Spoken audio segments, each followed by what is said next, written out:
the next fighter you're looking to build into a pay-per-view star, sometimes the process has been a little bit difficult and bumpy with Teofimo Lopez. What's the big plan for his return in 2024? I think Teofimo will be coming back, I think, in February. We have a big platform for him in Las Vegas the week of the Super Bowl, because, as you know, this season in February, the Super Bowl will be played at Allegiant Stadium in Las Vegas. And so the week leading up to the Super Bowl is a massive week, because everybody is in the place where the Super Bowl is taking place in Las Vegas this season. And we have a great platform for Teofimo on the week of Super Bowl week, where every big sports person will be in town, and he'll be defending his title on that date, and that will be a way to really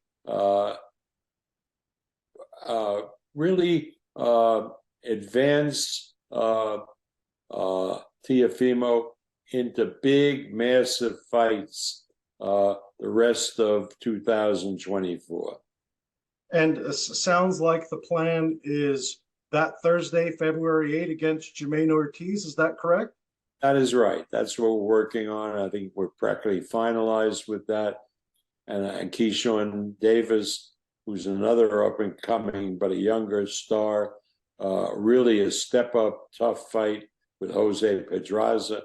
So, again, I really think that our matchmakers will use February 8th as a platform to launch so many of our talented kids who will be on that card.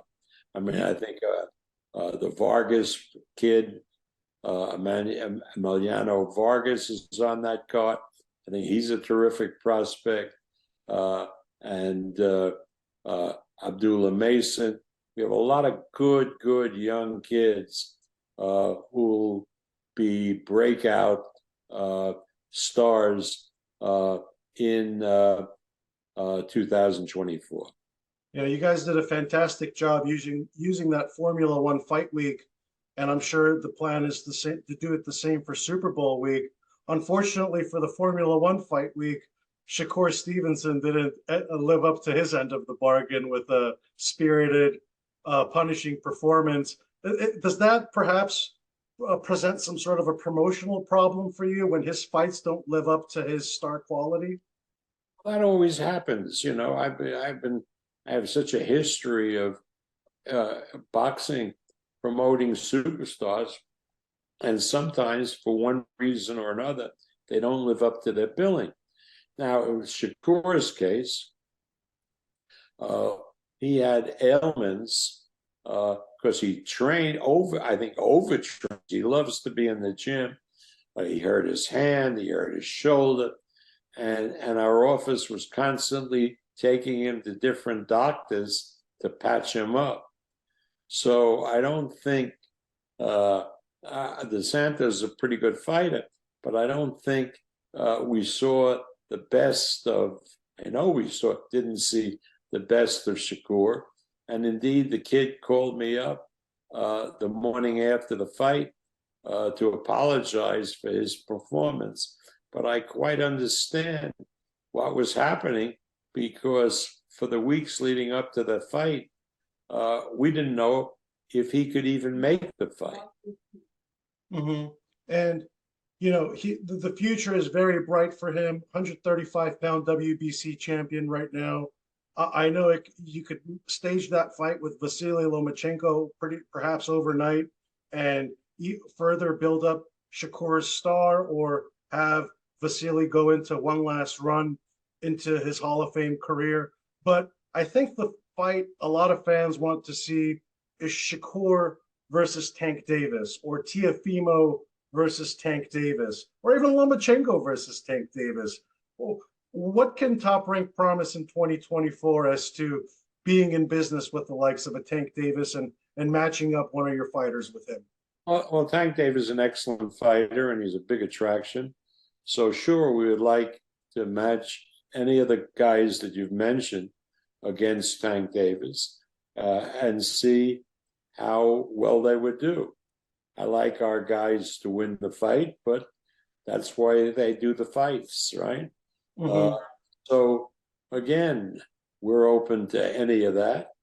And the way it'll probably happen, the way everything is happening, is the Saudis, who the guy in charge, His Excellency Turki Al Sheikh, is a big boxing fan and reads all of the stuff that comes out around the world about boxing, including your column. And so when he reads this, he may decide that he wants to do that fight in Saudi after Ramadan and do it this summer, one of those fights, and cut the checks to the fighters. And that ends any kind of discussion of who gets what percentage. But if, let's say, the Saudis are not interested and it's you and Mayweather Promotions who has to put this fight together, Team Tank is very adamant that they're the A side, they're the ones who dictate the terms. How do you feel about moving forward along those lines? Well, the stuff about A side and dictating terms, that's total and complete nonsense. I mean, the terms are, once you settle on the money, because if the fight is not with the Saudis and there's percentages, you work out the percentages, then everything else is easy. Everything else is nonsense. You know, who gets introduced first, who comes in first. I mean, that should be a 5-minute discussion. But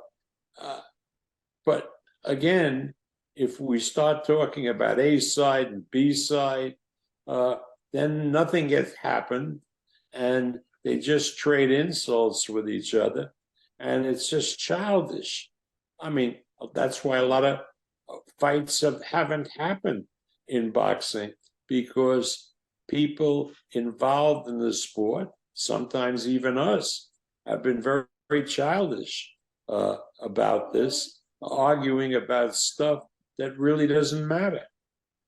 I mean, does anybody care who the hell gets introduced first or second? And what difference does it make? But out of the three names I mentioned, Teofimo, Shakur, and even Lomachenko, if there is one fighter that you could pit against Davis in that super fight, who would that be? All three, I think, would beat Davis. I really believe that. But that's why they do the fights, you know? You get in the ring and you determine who's better. I think Shakur beats him. I think Teofimo beats him. And I think Lomachenko beats him. Do you think Gervonta Davis is the real deal? I know a lot of people question the level of opponents or at what weight he's been fighting them at or at what terms, but just based off of the performances you've seen, do you think he's the real deal? I think he is the real deal. I mean, that's why we're talking about him. He's a hell of a performer, a terrific athlete, terrific boxer, but so are the other three guys you mentioned.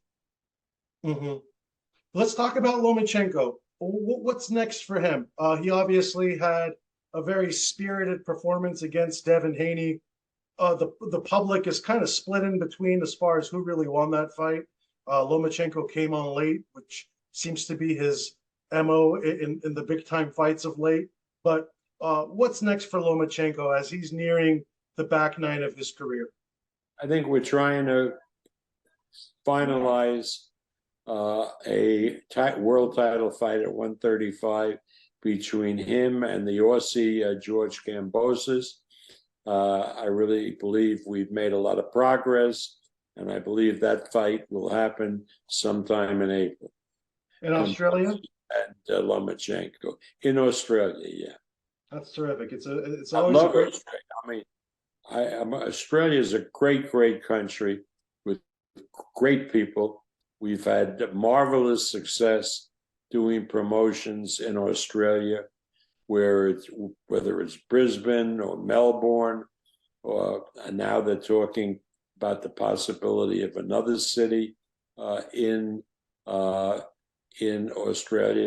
You know, people don't realize what a huge country Australia is, that it's even bigger than the United States.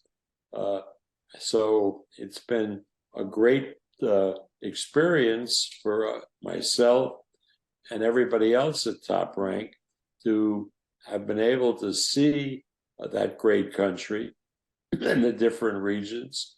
And I'm looking forward to it in April.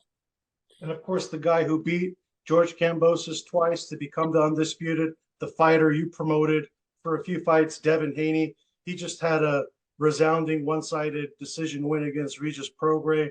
Seems like the entire social universe is talking about the pay-per-view numbers for that fight. And if there's anyone who's plugged into the pay-per-view industry, it's you, Bob. What are the numbers you're hearing for that fight?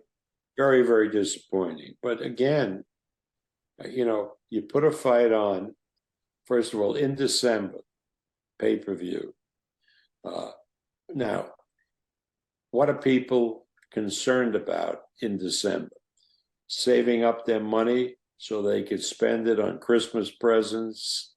The pay-per-view is so expensive now that a lot of people who are looking to stretch their dollars to buy presents for their kids and relatives don't want to put it into buying a fight, particularly a fight like Haney Regis Prograis, which is not a huge, you know, once in a lifetime attraction.